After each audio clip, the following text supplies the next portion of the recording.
My third grade teacher, but she had a cross-eye. She was crooked-eyed, so like one eye was just somewhere else all the Chameleon. time. And so I didn't know how to read. I remember I felt embarrassed as a kid, and it creates other stuff because if you're not good at school, you start to be rebellious. And so the thing is, I remember her, she just loved on me, and she got me to read. And I remember just the way she was with me was just the way that no other teacher was before. Like this lady, this cross-eyed lady here is with me. Yeah. She's got you. And I feel that was like in school, like something that really helped big time. Yeah. Her. We're in a time, let's face it, where people are just being flogged with negativity and bad news and toxicity and just elevating to hatred. And what we want for this podcast is be positive as a mantra, as an attitude, as something that we can call out in those moments where we're challenged and remind ourselves that we do have optimism, hope, and encouragement. And so we invite you in. Enjoy the Be Positive podcast and enjoy hope, optimism, and encouragement. Welcome back to Be Positive and at the Lion Air Museum. And I never get tired of saying that, of where we are. Seated at the hangar floor of the Lion Air Museum, surrounded by the American Airlines flagship DC-3 from 1935, C-47 cargo plane that was flown in World War II in the Korean conflict, and all the way on the other side of the museum, the Fuddy-Duddy, one of the few remaining B-17 bombers that is still airworthy and is still routinely taken out and exercised. And remember when we walked by that this morning, I was looking at that and saying, gosh, what would life look like if I was in that front gun turret with two 50 cal machine guns underneath me and I'm running point and I'm protected by glass? What would that feel like? I haven't had that experience. I've only had, I should say, one experience in life where it had that level of anxiety, that level of terror, that level of fear. And I've talked to some of the docents about that, and at least in the moment, they're reported that they weren't fear-driven. They were like excited, leaning forward, let me at it, I'm doing my job, kinds of excitement. So I don't know, what would it be like? Could you do it? Would you do it? Ooh, I mean, I want to say that I would do it. Yeah. But, yeah, I mean, those guys had so much courage and bravery. It's, I feel like also they had people around them that were kind of in the same mindset, which helped everybody just, like, push forward. To lock and load as a group. Yeah. So I feel like if I had a band of brothers per se, that were that way, I would be a part of that. Yeah. Well, we're talking about inspiration, and our calling card for inspiration is living life as if the world has no hold on you. And to me, there's the word picture that unfolds underneath it of getting unshackled of things that I'm chained to from my past, letting certain parts of history not go, but have them contribute in a way that's positive or productive instead of destructive. Mm-hmm. And I find that it's, for me, a great battle cry. What's holding me back? What am I holding on to? What's in the rucksack, that 100-pound rucksack of things that I'm tugging around behind me that I need to release? And so it's a funny contrast because, here I asked the question about, okay, would you be that guy in the gun turret at the front of the ship going into war? And I speak to some of the docents here that flew in World War II, flew these planes, and they look at today's life like, how do you do it? How do you navigate today's world? If I'm 19 and trying to figure out life on my smartphone, gosh, that's chaos. That's warfare. That's isolation. That's going it alone. So I want to, just explore together a little bit in terms of the stories that you've shared, in terms of where you found inspiration, and then really the people that have engaged in your lives that have created inspiration. Anything come to mind? People that have poured into you and inspired you to, gosh, you've got more. You can be better. What comes to mind? I mean, in the previous conversation, I think my dad was actually the one that did that, and gave me that perspective of you can do whatever you put your mind to, and wanted to, and told me that I could do it no matter what. Did he extend the conviction where, like, okay, I buy in, I can do anything I want to, or was it, oh gosh, that's a dad figure, just saying what he should say? Yeah, no, I think he did. Yeah, he was always a little bit more charismatic than myself, so he did like put it in me and instill in me that I could do whatever I wanted.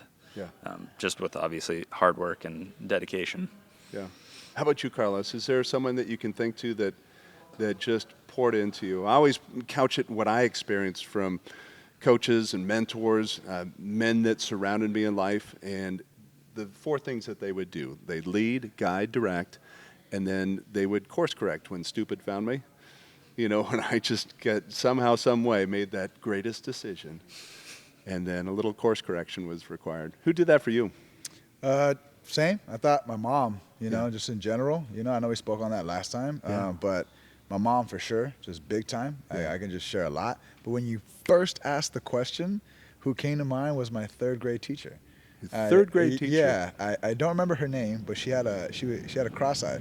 She was crooked-eyed, so like one eye was just somewhere else all the Chameleon. time. Yeah. And so I didn't know how to read. Yeah. Into 3rd grade, I should know how to read, right? Yeah. And so that was I remember I felt embarrassed as a kid, and it creates other stuff because if you're not good at school, you start to be rebellious. And so the thing is, I remember her; she just loved on me, and she got me to read. Yeah. And I remember just the way she was with me was just the way that no other teacher was before. Yeah. And I remember she'd come down to my level, get close into my face. Mm-hmm. And I remember looking at that one eye that was always somewhere else. You know what I mean? We always trying to lean into that eye so she could see you. It was just in general, but you felt her. Yeah. Like this lady, this cross-eyed lady here is with me. Yeah. She's got you. And I feel that was in school, something that really helped big time. Yeah. Her, It's so funny. I haven't thought about this in a long time, but my 3rd grade teacher, Mrs. Smallwood, and Mrs. Smallwood would bring me between the bookends of yes, I can, and yes, I did. Always that affirmation after the fact of, okay, I don't think I can do this. Yes, you can. And then on completing that affirmation, I had to say it. Yes, I did. But gosh, what great bookends to work from, where there was that acknowledgement, and get you excited. So she could see straight with both eyes, a little bit different. Yeah, I don't know. I don't know where she saw the other eye. Maybe that's what gave her her extra specialness. She could see more that others couldn't. Yeah. She can keep eye on all the other kids while she's working with you. Yeah. So she was. I feel that helped. Because from there, a lot of good things went from that. Yeah. With having your mom as an inspiration, your dad as an inspiration, it's a great testimony to have family members. I had that in a parent role. I had that from both my parents. My parents divorced, and then my stepdad came into my life, and he just oozed positivity. He just oozed enthusiasm. It's how he looked in life. He was constantly scanning the landscape for what's good, and really kind of put that in my foundation. And where you have the choice, you can look at what's good or you can stare at what's bad and evil. You have the choice. Yeah. And it's not to deny negative things or pretend like they don't exist, but where are you going to camp out? Where are you going to live? What's your foundation going to be built from? And that foundation of positivity, I think that's what inspiration is, and developing an eye for it. So you began to scout that out at an early age, where you can look in a direction that was positive versus looking down the direction of, okay, I can go this way, but it's going to be a bumpy ride, or it's going to destroy me. I wish I could say I don't think I did that as good as the sentence that you said. Did I make it sound too pretty? Well, no, but just in general, hey, you found at an early age to how to pick something positive and go that route. Man, I wish like that, because then, like for you, right? You went to, pro baseball. Man, I would have loved to have gone pro in a sport. I think that would have been sooner You know, if I would have had to get aligned to that sentence how you said. I think that happened later. Yeah. You know. But yeah, I found it. Yeah, you found it. Yeah. Was it a moment or was it just graduating? It's a constant. I think it's a constant building. Yeah. You know, I think one of my ex-girlfriends, yeah, we had a great relationship, right? Yeah. Wow. And everybody thought we were gonna be together like forever and all this, right? And she gave me this cup, you know, towards the latter of our you know, when we knew we're parting ways and all this, right? And it says, she gained this, she says, from me.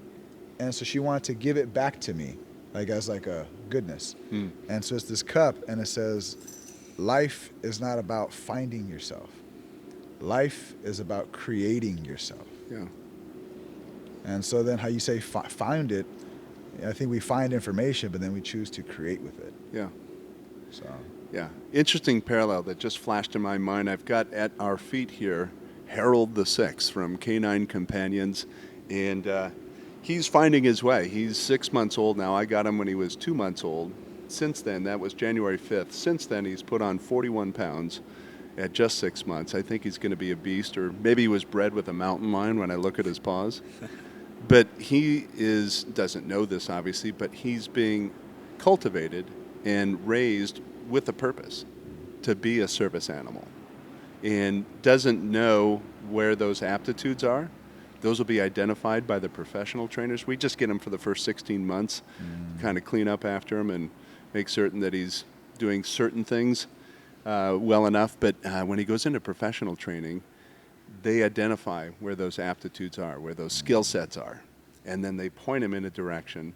And not that our lives are going to be based on Canine Companions, but I see a life principle there in terms of the people that have poured into the three of us and our production team with the trainee family, people that have poured into us and in their own way been a contributor and an influencer and an inspirer, and then setting in us that drive of aspiration. And I truly feel that, even at my age, at 200, I still feel that I'm aspiring to do things, right? Mm-hmm. Do you have that same fire in your belly?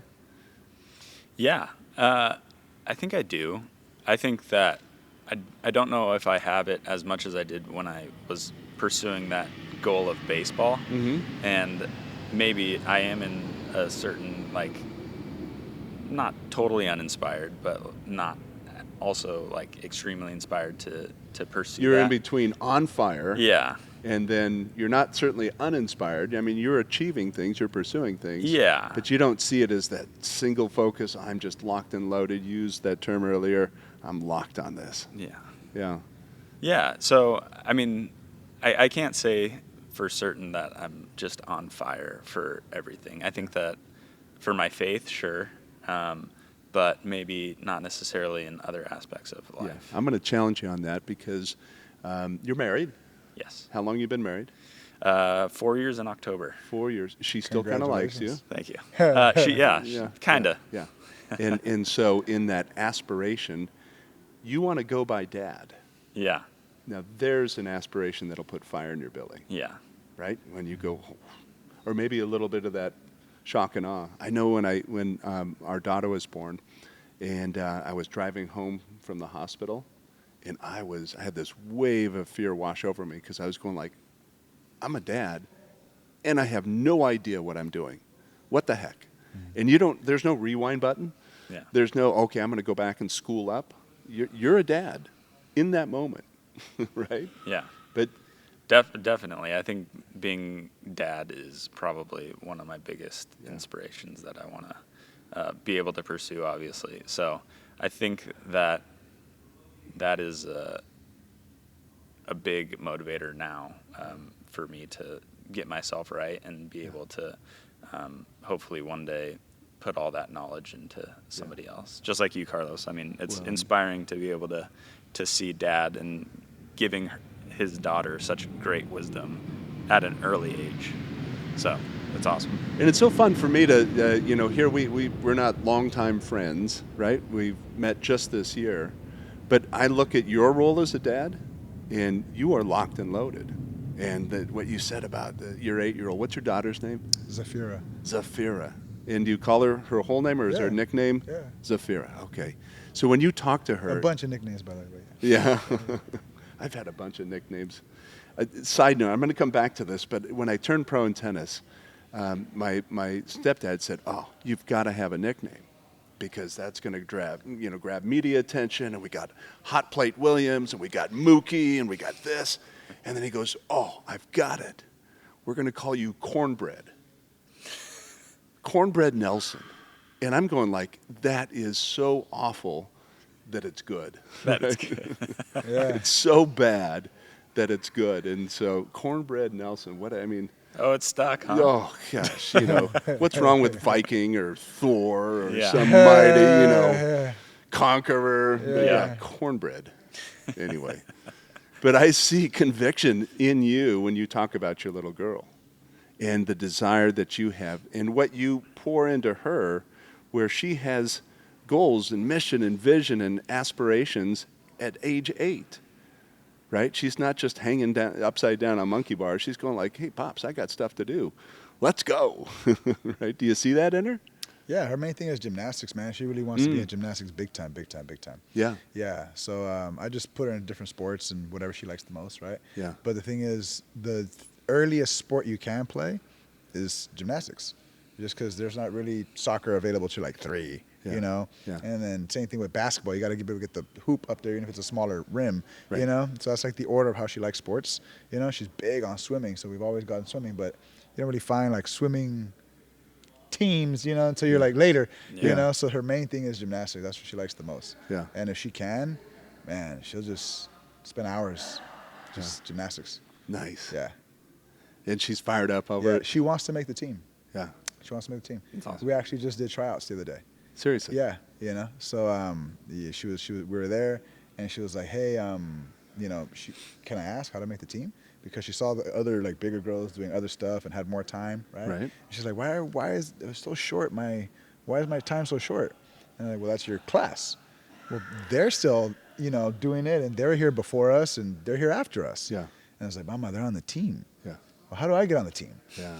All right. Nice. And Great then question. And so then I was How do like, I- well, then let's go find out. And I let her do the talking. She wants me, Daddy. No, I'm gonna help you, but you got to speak up. Yeah. And so she has to ask, how do I get on the team? Yeah. And they started explaining and what are the questions you got and when and all that. And so then basically it was the weekend before last. And so we tried out. And from there they're like, hey, we're not gonna give you the results right now. We're gonna email them to you, because there's a bunch of kids. Mhm. So that's her thing right now. She wants to make the gymnastics team. Yeah. I think that's it's interesting hearing that from an 8-year-old perspective, but I think that from a coaching perspective, I want to see the next generation, the 20s and 30s that are following me, have that same position where they're the ones asking, how do I do this? Yeah. How do I get better or stronger or improve or whatever? You can fill in the blank a million different directions, but they're saying, hold on, I see that. I want to be a part of that. How do I do it? As opposed to mom or dad leading the charge. Mm-hmm. I don't know. That to me it seems inspiring in itself. Yeah, there's a lot of. I think we have a more young millionaires than ever before. Yeah. A lot of young guys just making hundreds of thousands of dollars. Yeah, I'm 2 million short of a millionaire. Right. So it's different category. Yeah. And so I think there's a lot of inspiration from a lot of youth doing a lot of great things. Yeah. I'm personally like, man, why didn't I do that when I was 18? And so I get you, and I feel we have a lot of inspiration to pull from the younger generation. Yeah. And that's interesting. I think there's a certain level of maturity that it takes in order just to make that statement. I'm willing to learn from somebody that's maybe come up and passed me already at a young age, whether that's financially or just having that single vision and lock and load, and I'm going to be this kind of a thing. For me, it was a little bit easier from an athletic standpoint because I wasn't like you superstars choosing between 3 or 4 different sports. I had one sport. And I locked and loaded on it. I just felt passionate about it, and so it became the thing. When I got introduced to tennis, it was right before my 16th birthday, and I had already lost 8 years or so or more of development relative to the kids coming up my age. They had already 8 years of competition and development and becoming an athlete. And so I was always in this hurry up offense kind of mindset of, okay, if they're doing that once, I've got to do it 3 times in order to make up time kind of mindset. So for me, it was, I don't know if that came naturally or if that came with a community of people around me. I think certainly I did have people that surrounded me, but I had that kind of drive. Mm-hmm. And I think that's exciting to see when it shows up. Somebody that's willing to say, "Hey, Dutch, if you don't mind, can I step in front of you because I'm going this direction?" Yeah. You know, and I don't necessarily step out of the way at all times, but I like that mindset of, "Oh, I'm going after this. Mm-hmm. You can come along if you want, Yeah. but I'm going after this." Yeah. Yeah. So how do you breed that? How do you one, identify that in people around you, and spur that on? Age being the no qualifier. No qualifier. I mean, I think that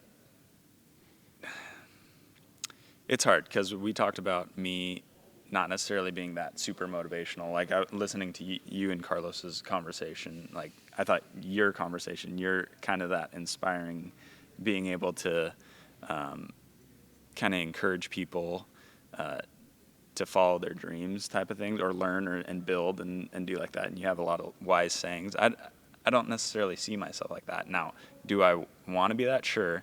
How to get somebody there and inspire them? I think it has to do with kind of going back to what they want to do, and kind of feeding off of, or helping them realize that they have so much potential mm-hmm. in whatever they're doing, and then encourage their strengths and help them identify weaknesses as well. But just being there to support them, even if they fail, helping them to like work through whatever it is that led them to that position that they're in and working through it. Okay, so I'm going to put it in context for you because you say you're not that person, but you can see talent. You could swing a mean bat. Sure. Yeah, okay. And I've heard a story or two about a particular hit of yours that you knocked it out of the park. Yeah. Literally. Yeah. What is that story? That was my senior year of high school, and we were playing at Mission Viejo High School, and some people like to yeah, a little exaggeration along the way. Maybe a little bit, but yeah. I mean, I did hit it pretty well, but yeah, it was just a fastball inside and pulled it. And Mission Viejo has really high fences. It's not a super deep park, but their park is like sat right up against railroad tracks, and then the off-ramp, on-ramp of the 5 freeway in Mission Viejo. And some people say that it hit the on-ramp, which is obviously over the railroad tracks. But I didn't see it land, so I can't confirm nor deny Nice. deny that one. 426, 427, what do you think? I don't know. Yeah. Maybe somewhere around there. But. So the context of that, I can't hit a ball 300, 400 feet, whatever that was. Yeah. I like the story of it landing on the on-ramp of the 5 freeway. But you can see somebody that has a swing. Yeah. That's ingrained in you in terms of now picking out somebody else and go, oh, yeah, he has talent in swinging the bat. Sure. That comes easy. Yeah. So in that context, you have skill sets of seeing in, whatever the circumstances are, but where you can see motivation, see talent. So that's what I mean by context. No, you don't have to be the motivating coach, the master performance, mental performance coach, the mm-hmm. talent coach, but you see it. And even in subtle ways, I view that as a way that you have, hey, gosh, you swing that bat really well. Well, what do you mean? There's a lot of that looking up. What do you mean? Or, again, age not being the difference, where you see somebody in business now, and they're older than you, and you have that eye for, hold on, you can do so much more if you just point it in this direction, a little pivot, or add this to the mix. So I disagree that you're not that person. I think it's just exercising that eye for recognizing talent wherever it is, mm-hmm. and then putting a little bit of affirmation behind it. Yeah. Affirmation goes a long way. And going back to Mrs. Smallwood, yes I can and yes I did, Yeah. leaves motivators that are being coded into you of, gosh, I didn't think I could do that. I was told, for most of the things I've pursued, I've been told that I can't do it. When I set my sights on becoming a professional tennis player starting at age 16, you can't do that. Not possible, too late, you're not this, not enough here, kinds of. And every time I heard one of those no's, it was a motivator for me. It just became that something that I got juiced on, going like, okay, here we go. Enjoyed it. Yeah, and it became my invitation. Yeah, it fired you up. The more I heard the no, the more I felt I was locked and loaded on something. Mm-hmm. And so there's been those moments in your life where you had a little bit of that pushback, and you go, okay, yeah, hold on, watch this, Watch. right? Yeah. That was you at bat. Yeah. Watch. Yeah. Maybe. Stare down the pitcher? No. Ha! Too humble of a guy for that. You walked the whole, all bases. Yeah. No. Yeah. What about when you got hit? Hit by pitch. Were you just Mr. Nice Guy? Oh, that felt good, thanks. Yeah. I mean, Look I at how always he's built, man. I always like, knew. I know. It bounced off I know. him, bro. It's Man Mountain. You know? He got hit at a 90 mile an hour fastball. It went yeah. back to the pitcher at 80. Exactly. You know? No. He flexed. He was like, bunk. No. It's yeah. I mean, I knew I did have that confidence where I knew I could hit off of anybody. So, yeah, when I got hit, it was like next time. Yeah. Yeah. So. Well, I was gonna say what? when you hit that ball out the park, Yeah. they're like, you see that dent on the freeway sign? Yeah. Yeah, That was me right there. That's me right there. Yeah. Yeah. I would crawl up there with a hammer, make a dent, and then I would still point to it, saying, That "That's was me." Yeah. You're up there now with a hammer with the ball. Right? Hammering the ball. Bah, see. You see. Well, I was gonna say one thing I like that you said. I was gonna call you Nelson, but one thing I Mr. like, Nelson, the monkey. right? No, one thing I liked you said about the whole yes I can and yes I did. Mm-hmm. I used the yes I can statement with my baby, right? When like something's struggling, like what do we say? And at first she wouldn't like to say it, because she's in the struggle, right? And then like after we get it done, it's like, well, what do we say? Yes I can. I think we talked about that last time too. She ends up just, yes I can, right? She enjoys that. I keep asking her the question, so she repeats it louder, that affirmation. But I'm gonna implement what you just said that that your teacher implemented. Mrs. Smallwood, yeah. Because it's yes I can, and then after you did it, you would say yes I did. So I'm gonna use that one from you, right, and implement that, to add that on. And it clearly, we can end with this kind of confirmation. But affirmations like that are so powerful, and especially when we have life moments that come up, and you're struggling.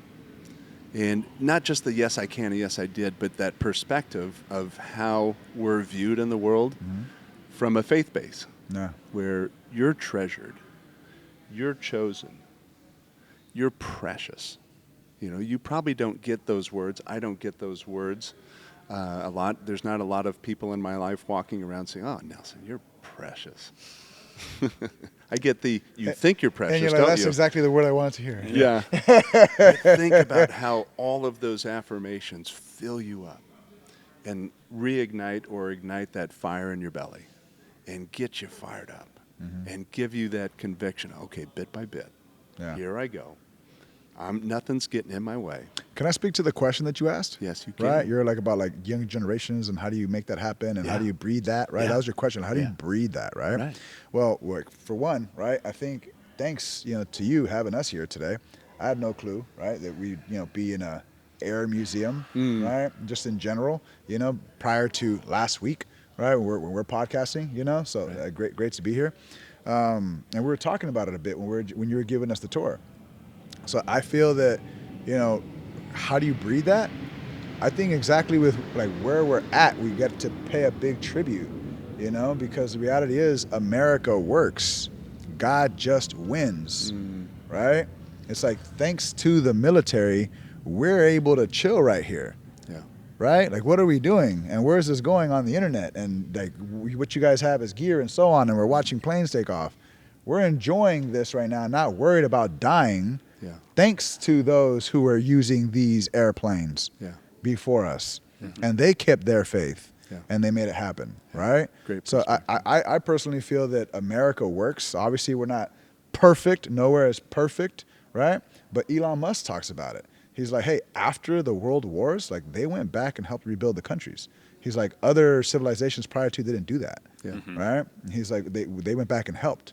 You know, he was like, when prisoners of war could, in world wars, they're like, we need to get caught by the Americans. When they're like, we're gonna be prisoners of war, they're like, get caught by the Americans versus whoever else the others were, right? And it's like, there's a reason for that, right? And so obviously, I'm born and raised here, but I'm Hispanic, right? And so the thing is, all the generations moved here. Why? They wanted to get away from whatever was going on to come to the land of freedom. And so regardless of how much you can criticize and all that, I think the way you breed that is continuing those founding, what this country was built on. Yeah, founding principles. Yeah, the founding principles. And I think by creating these interactions, having more students come to places like this, like actually feel, that plane, Yeah.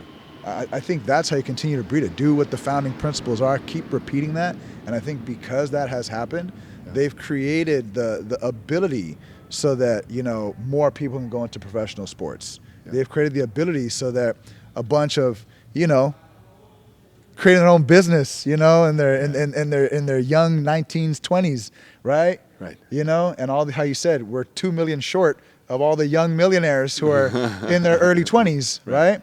Well, what laid the foundation for them? Everybody else who sacrificed prior to. So I feel that we're actually going good, right? I think that how you said BePositive is a great name because it's like stay focused on that. But I feel that we stay on those founding principles, right? And I feel we still have them. I feel people want them. I feel people enjoy them, regardless of whatever else. Like people want God. People want good principles. People want that. And because of that, now all these young millionaires that we're short 2 million of, they now have the ability to go off and do that. Thanks to everybody else, who's helped lay that foundation for us. Great way to sum it up. And it really is our commission, all of us that are spending time together here and being commissioned, for those of you listening to the BePositive podcast, and be optimistic and be hopeful and be an encourager and let that breed good things, positive things in the 20s and 30s coming up, and younger people, and in the older people where they artificially say, well, I'm all done. No, you're not. Get in the game. Here you go. Optimism, hope, and encouragement. Thanks for joining us. BePositive Cause at Lion Air Museum.